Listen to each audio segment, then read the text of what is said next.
Mula po sa bansang Pilipinas, greeting you all. A blessed day to everyone. Good morning po sa inyong lahat.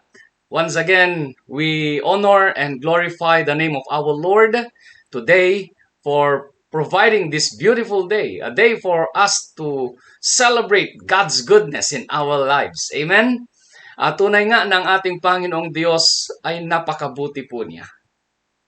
Sa buhay po ng bawat isa sa atin, I know we acknowledge God as our everything because He is our provider. He is our everything. He is our healer, and He is a great God providing always a way for us to succeed in our daily struggles. Kaya naman nararapat na ibigay natin ang napakataas na papuri para sa ating Panginoong Diyos. For this year, we are still expounding the idea about rajate. And for the second quarter of the year, actually, on this quarter, this is the last Sunday of the second quarter, June 30. And we are focused on evangelism. And for the month of June, ito po yung topic na dinidiscuss, reaping what you sow. Again, reading from the book of Galatians in chapter 6, verses 7 to 9. Do not be deceived. God cannot be mocked. A man reaps what he sows. Whoever sows to please their flesh, from the flesh will reap destruction. Whoever sows to please the Spirit, from the Spirit will reap eternal life. Let us not become weary in doing good, for at the proper time, we will reap a harvest if we do not give up. So truly, brethren, these verses tells us a lot about what we are going to have in the future. And so, this morning, I would like to add the passages that we're going to discuss this morning.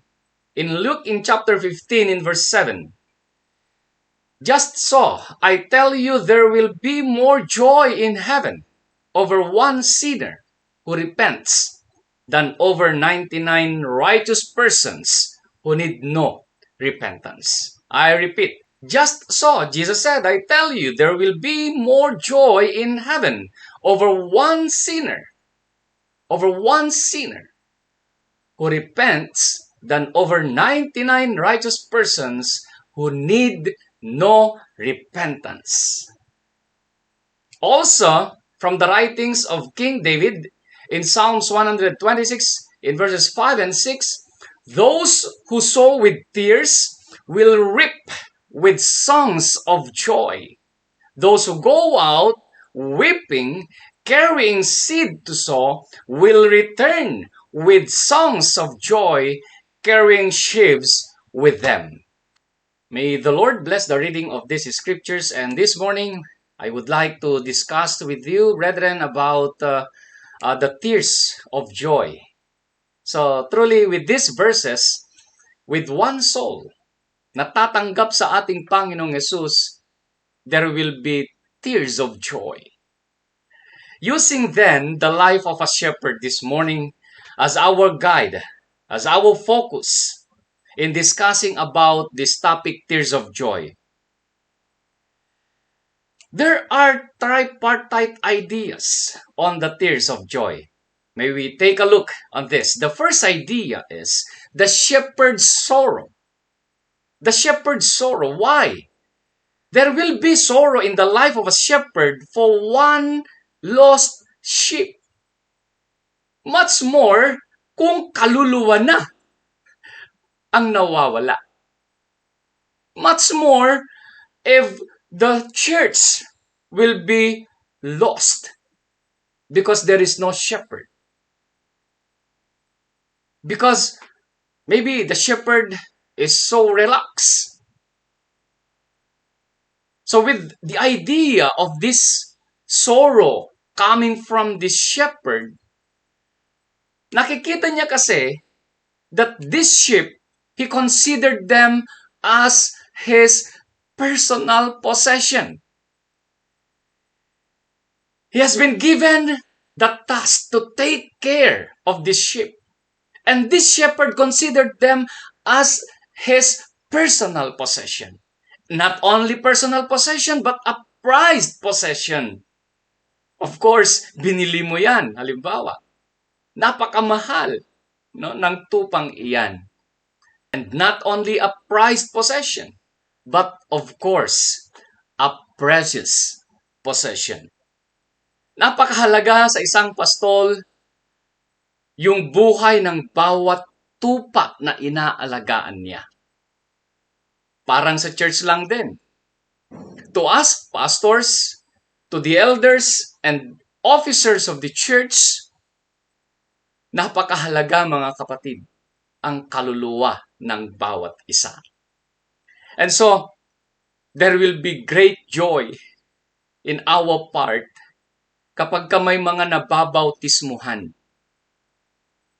My congratulations and salute sa pamunuan po ng church,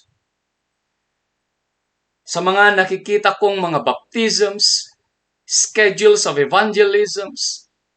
My heart leaps for joy, particularly to those souls who receive Jesus as their Lord and Savior. Soul has been a precious gem in the sight of God. Kaya sabihin mo nga sa katabi mo, you are precious in the sight of God. You are precious in this church. Sa mga baguhan po nating mga members, my congratulations to all of you. You have made the best decision in your life to be part of the sheep pen of our good shepherd. Amen? Palakpakan natin ang Panginoon. Of course, to the second idea, the shepherd search. Kaya kapag may nawalang tupa, automatically, the nature of a shepherd is to look for those lost sheep. So, may we consider now the motives of this good shepherd in searching the lost sheep. And that motive is not in anger to punish, but in love to rescue. What a beautiful attitude of a shepherd. He is searching, he is looking for that lost sheep, not in anger to punish, but in love to rescue. Diba? The natural attitude of a human person is, kapag ka nawala ang isang bagay, talagang magagalit ka. Saan na naman nagpunta? Humiwalay na naman ang tupang iyon. That is not the attitude of a good shepherd. The good shepherd has that love and wanted to rescue that lost sheep. What a motive of a good shepherd. Now also, considering the methods. Dito natin makikita yung isang methodology na kakaiba talaga. The shepherd will initiate and intensify the search.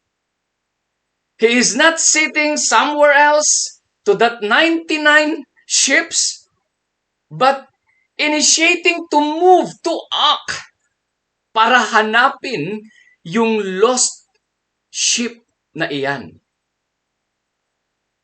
Even if it is very far already sa kanilang pinanggalingan, pagdating nila dun sa may sheep pen, kulang ng isa, okay, he will left those 99 and look intensely yung mga nawawala na yan. So considering now, brethren, our motives and our methods in searching the lost soul.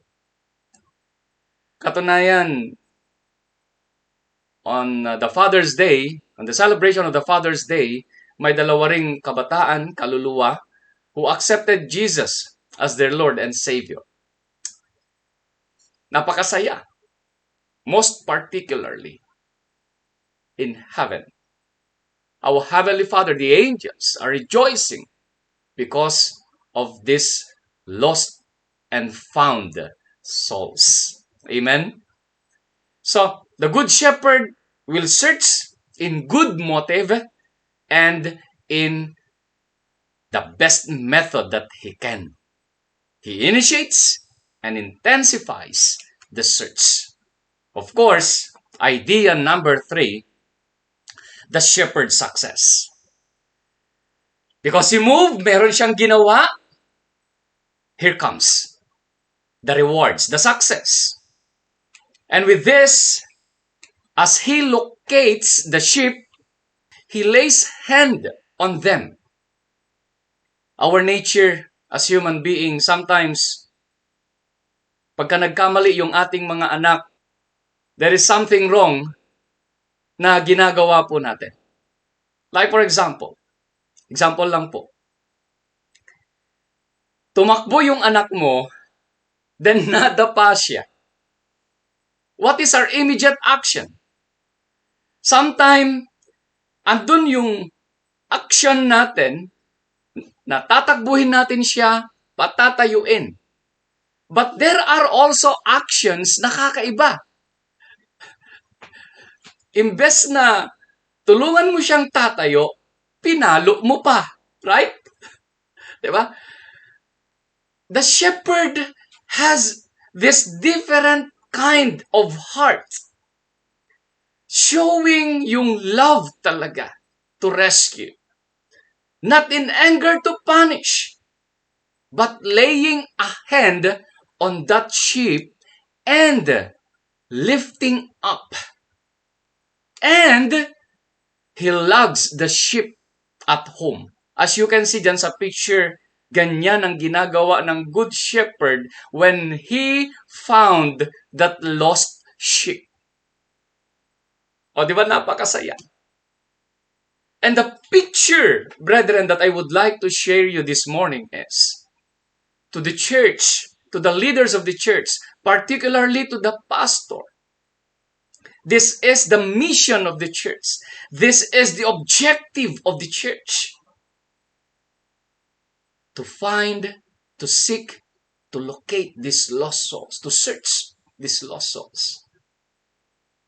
So, he lugs that sheep home. Karga-karga niya. Hindi niya hinila, kundi karga-karga niya. And I would like to explain this. Do you remember the statement of Jesus sometime? Come unto me, all you who are weary and heavily laden, I will give you rest. Yes? Jesus being our good shepherd, andyan siya palagi. Naghihintay sa atin. Waiting on us sa ating pagbabalik. Now, the hardships and tears of a shepherd ay mapapalitan ng tears of joy. There is what we call great joy and satisfaction. Nakikita niyo yung ngiti na yan? Mapapa-smile ka talaga. After those struggles, hardships that you are facing, because of those lost sheep, magkakaroon talaga ng great joy in the life of a shepherd. Much more, I repeat, much more sa ating Panginoong Diyos who is in heaven. I want then to give this final challenge to everyone. What do we have in our slides? This is the picture of the life cycle of a bean plant. Di ba? Napakaganda. From seed, unti-unti yan natutubo, magkakaroon ng dahon, until reaching that maturity level, mamumulaklak, mamumunga, and then yung bunga na yan, babalik rin bilang isang butil na may tatanim ulit. Brethren, this is the idea of soul winning. The joy of soul winning. It's not only the pastor, it's not only the elder, it's not only the deacon, the deaconesses, and other officers of the church ang siyang may trabaho nitong soul winning. There will be joy of soul winning if every one of us is working. Ang kilala mo ay hindi ko kilala, but you can bring that soul to Jesus Christ. As simple as inviting them to go to church. Maraming kaparaanan, mga kapatid. At yan yung ipinagpapasalamat ko sa Panginoon at saludo ako sa pamunuan ng Community Christian Church because of this evangelism work na patuloy na ginagawa ninyo. So my congratulations once again and my salute to the leaders of the church. Napakaganda that every time and then there are baptisms. So once again, one life, one soul. Or bring one, or each one bring one. Whatever ideas we may have in this soul-winning program of the church. Ang maganda rito is, ang mga kaluluwa ay nagbabalik loob sa ating Panginoong Diyos. Amen? And so, I would like to use then these concluding remarks coming from this picture that one time we are dead to sin. But because of your friend, because of your co-worker, but because of a pastor na na-meet mo, but because of your parents, your loved ones, your family, eto na. You were buried in water. What do we mean? Like Jesus Christ, who was nailed on that cross. He was buried, and the third day, He rose again. And that is the idea. To have a new life. We need to understand who Jesus is in our lives, and then accepting Him, believing Him as our Lord and Savior, and then be buried in baptism.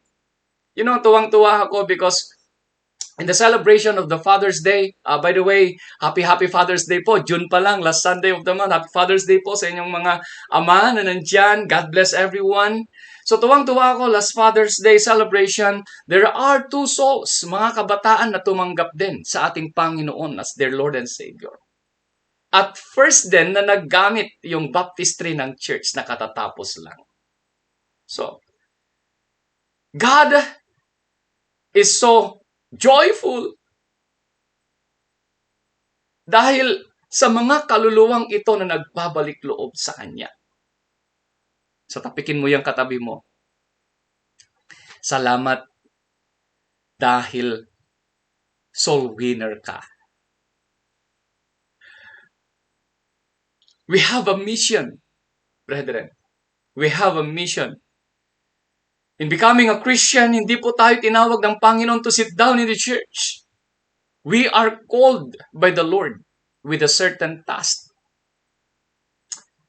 Kaya po, my heart talagang andun yung prayer, Lord, sana madaliin mo na makapunta na kami. We are praying for that. And so, these tears of joy, talagang ang Panginoon in heaven, matutuwa siya. He will be glad seeing na itong mga taong ito ay nagbabalik loob sila sa Kanya. Kaya, mga kapatid, huwag po tayong panghinaan ng loob. Let us always remember the Lord of the harvest na nagsabing, I will come again and take you, that wherever I am, andun rin kayo. O, di ba? Ang ganda ng promise na yan ng ating Panginoong Diyos. So, a resurrected life to a new life, yan ang gusto ng Panginoon na mangyari sa ating lahat. So, let us not forget who Jesus is in our lives always. Sumampalataya na at hindi pa tumanggap kay Jesus Christ, this message is for us all. Na wag nating kakalimutan that we need Jesus. We need Jesus in our lives, na kung wala siya, our lives will become meaningless. And so, brethren, I want now then to end this message by telling you, may mission tayo sa ating Panginoong Diyos.